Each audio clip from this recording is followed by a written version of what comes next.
But do you?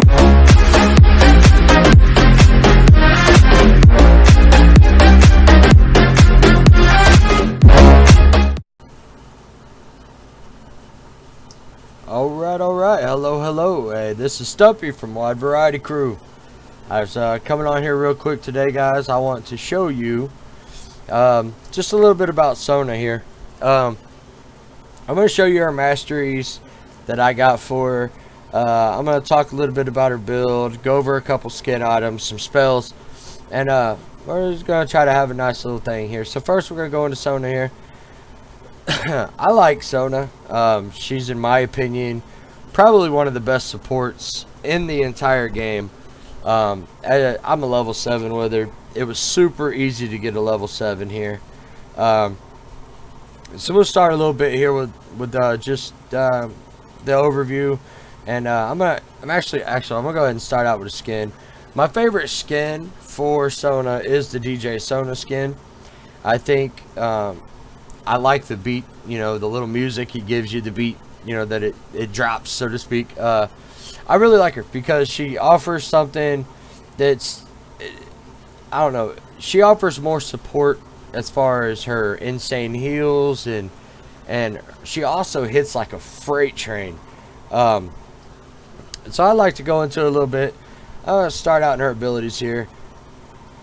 Alright, so you got the Valor. Valor, basically, essentially what it does is it sends out a bolt dealing magic damage to nearby enemies. It also gains a temporary aura that grants allies tagged by this zone bonus damage on their next attack.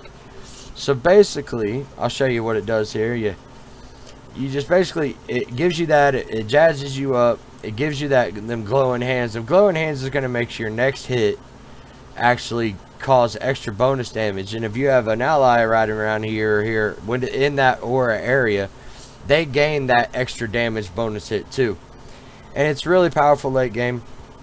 Obviously, my favorite thing that she does, she offers this heal, and as she heals, she gives you a temporary shield, as you can see there. So she gives you the heal, and then she gives you that extra.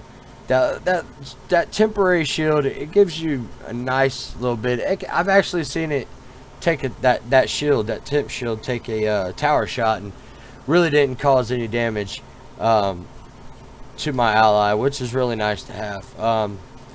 So that's your heal, that's your W. I like to go into E next. E, and make you and your ally faster. Anybody within that aura, see, they have to stay within this circular area, but once they enter that area, it'll make your ally faster, it'll make you faster, and it helps get to the, especially when you're chasing down in a team fight, it's really super helpful. Now her ulti is super powerful. It causes a pretty good stun, and it does super damage, so you get that stun factor from it, and then it causes that damage, and that damage followed up, if you was to hit with an R followed up with a Q, I mean, that does so much damage late game for Sona. She is just an OP support in my mind. So now I want to go into the masteries a little bit and explain the masteries that I have for her, particularly. Well, as soon as I can hit the right button. I'm sorry about that. All right, so I'm gonna go into the masteries. So I have Sona's mastery page already pulled up here. I use Veracity and Cunning only. So I start out and I put 5 points into Sorcery. That gives you 2.0% increased ability damage. Now, basically, all your original damage that you do, it's going to be increased by 2%. I do believe that also is amplified when you start adding items to it as well. Then I go down and I put one into Fresh Blood. Your first attack against the champion deals an additional 10 plus 1 per level. So it's an additional 10. You can maximize that by an additional plus 18 after you hit max level with a 6-second cooldown. That gives you that little bit of extra there. Natural Talent next. You gain 2 plus 0.44 per level attack damage. So that's going to give her extra attack damage, and it adds, my favorite part, 3 plus 0.67 per level ability power, plus 10 attack damage, and 15 ability power at level 18. So I build her ability power when I build her, and she hits like a freight train. It's really nice. And then I give her a double-edged sword, which deals 3% additional damage, take 1.5% additional damage. That's what I do in Ferocity. Then I go over to Cunning. Alright, and I put Wanderer on her. That's going to help with her movement speed, because she is so super slow anyway. So I just go ahead and hit her with that. Then I do the Secret Stash. Basically, it's the cookies. Your health potions are replaced with biscuits that restore 15 health and mana instantly on use. So this adds to your potions where you don't just get your health back on a standard health potion. This will actually give you a little bit of mana back too. So that's why I like the cookies on this. Now for the next thing, I put Merciless on there. It deals 3% increased damage to a champion that's below 40% health. So pretty much that's when,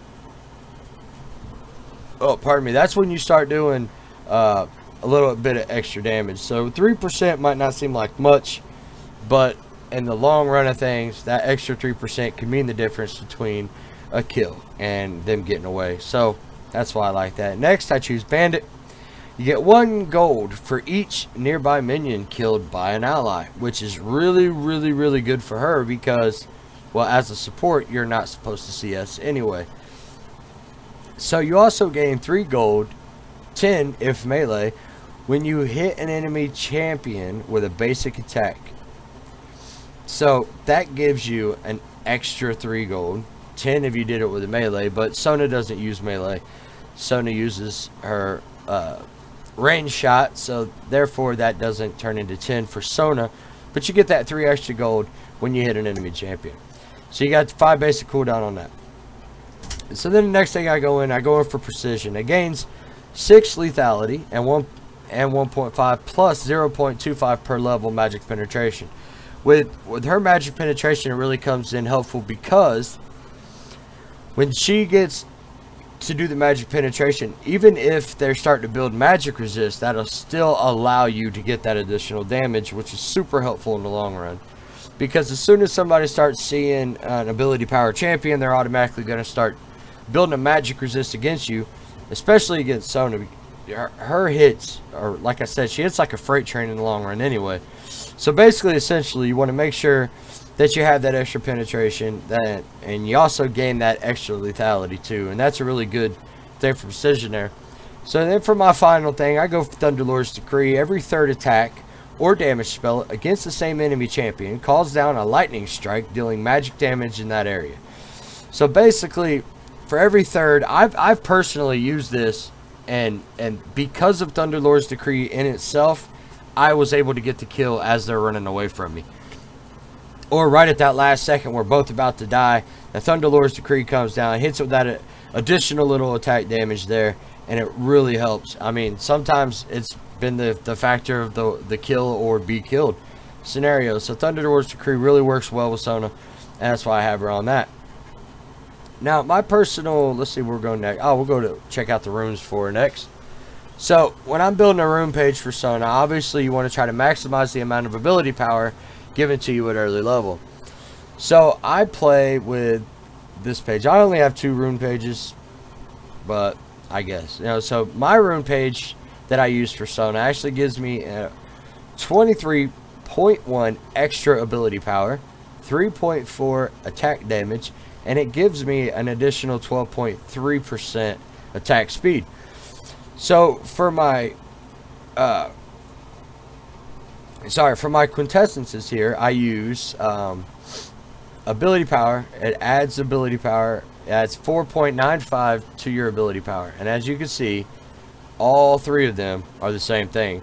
So at the end, I'm getting almost an additional 15 added to my ability power at level 1, which really helps out quite a bit.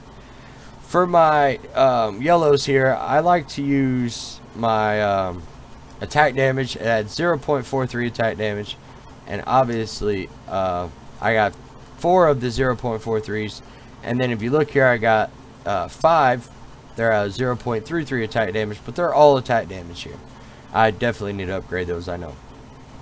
Alright, so for my reds, I like to go with my attack speed. It adds 1.32 attack speed, which is really helpful when you're playing with Sona because she's super slow anyway, right out the gate. So it definitely helps out a lot. And I got the one hit is 1.7, but still it's all attack speed here. So for my blues, again, more ability power, because let's be honest, you can never go wrong with ability power. As long as you're using an ability power champion, that is. So I got 0.92 ability power, and as you can see, all of my blues are the same thing there. So those are just the runes I use. Everybody has their own little setups they use that are a little different. This is personally what works for me and what I like to use. Alright, so next I'm going to go in a little bit to see if I can find a little more in-depth for Sona here for you. When I'm building Sona, I like to build her ability power. I always start out, personally, I like to start out with her with a Lich Bane. Now, Lich Bane's not exactly the best for beginning support item, but the reason why I build it first is because that extra damage you get from that, as long as you know how to control, you know, your damage output, which is backing off right at the last second, so that your ADC is able to maximize on the kill. I personally like to get Lich Bane first. I get Lich Bane first because, like I said, it gives you that extra damage boost, and it really does help to secure the kill for your ADC. Also, it helps with helping your ADC clear CS. When I'm able to hit the minions and knock them down about half-life, that really sets my ADC up so they can come in and do, you know, some last hits and able to pick up that CS relatively easily. My next item after that, I usually like to start building, let's see, I like to go for either Redemption or Frozen Heart next. Either way is good. Redemption, it'll help with your cooldown reduction. As well, when you get your cooldown reduction, it also offers like a flash heal that you can actually use when you're dead. So if you're dead and you're waiting to revive and you glance on your mini map and you see there's a team fight going, you can actually scroll over them and activate that redemption, and it'll put this perimeter down that actually heals every ally that stays within inside of that perimeter. So it's super helpful in a team fight. You can use that being alive or dead, and that's why I like going with that. Next, I like going Frozen Heart. I'm sorry. I like going Frozen Heart next. Frozen Heart gives you that cooldown reduction, which is super. The reason why I aim so much for cooldown reduction, especially with Sona, is because then you can start those spam heals, and you can give the extra attack damage bonus, you know, from your E, or I'm sorry, from your Q.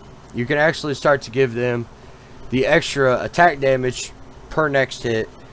But if you have that really fast cooldown reduction, you can almost spam heal, spam Q. What I like to do, I go W, Q. By the time I get done pressing Q, my W is already down. So I'm able to hit them with that extra heal again if needed. So you could go W, Q, W, Q pretty much as you want once you start building. And it also offers a lot of mana regen too. So after that, I go for my magic penetration boots. They add 15% magic penetration. Again, it's nice to have that little extra, especially if they're starting to build magic resist against you. It's kind of nice to have. And let me see here. Matter of fact, let me go ahead and look at. We'll try to find it here. Alright, I'm gonna go to my match history and see if I have a game with her recently. I haven't really played her often. I usually play Talon a lot, as you can see, and I'll have a video for Talon a little bit later. Oh, matter of fact, the patch just dropped today, so I am unable to access that. But basically, you know, that's pretty much my. Oh, okay, hold on. We just don't have the videos. Okay, so as you can see here, okay. So, as you can see, there's Lich Bane there, Redemption there, the Frozen Heart there. there's the boots. I don't remember the exact name of them right at the moment here, but those are the ones that give you the extra magic penetration. I have an immensely large rod, and I believe that is the Fang Blade, if I'm not mistaken. I get that. It's kind of part of the build for the Eye of the Watchers. I don't get the Eye of the Watchers all the way, but if you want to build that into the Eye of the Watchers, that'll grant you an additional 4 extra totems, wards. So it'll give you 4 additional trinket wards, which really help out a lot for vision. Always, if you remember, if you can, you want to pick up a control ward. And really, vision's important, especially if you're support. Even though it's not the only, it's not the job of a support, not only the job of the support to plant wards, but at least you're doing your part to the best you can. As you can see, my games has not exactly been very up to par lately, but it happens sometimes. You guys play LOL, you clearly know. That's just kind of what I build for her, and hopefully what I showed you guys today will be able to help you out. So I want to thank you again for tuning in, and thank you for watching. Please like, comment, subscribe. Please, if you feel that this video was helpful, please leave a comment. We're open to all kinds of comments, so if there's anything you want to see or anything you want us to recap on, we're going to be releasing gameplay. We're going to be releasing more of these. Tell me pretty lies, look me in the face, tell me that you love me, even if it's fake.